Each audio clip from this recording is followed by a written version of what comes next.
So you know what's next? We bought halo-halo and sagot gulaman.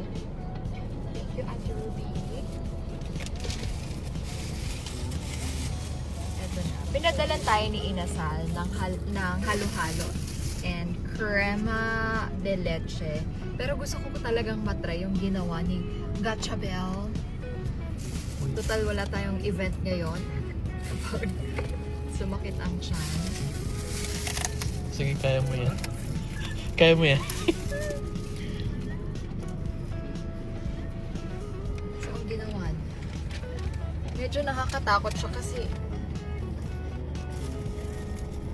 ito yun, diba? Ganyan yung ginawa niya. Belle, why? Belle, why? Who taught you to do that?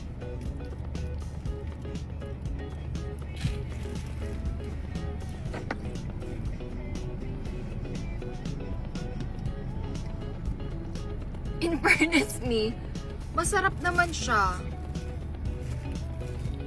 Ihalo mo kasi. Okay, pakihawak na. Ito, hawakan ko.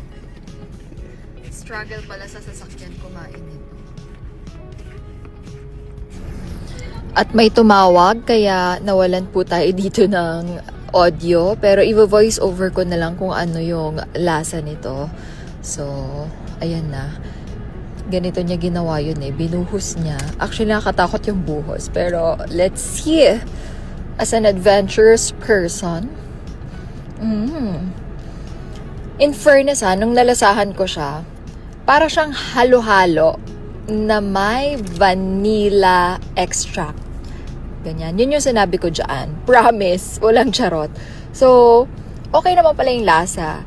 Weird siya in a sense na hindi tayo sanay na may ganun. Pero masarap naman yung halo-halo with vanilla extract galing sa sagot gulaman.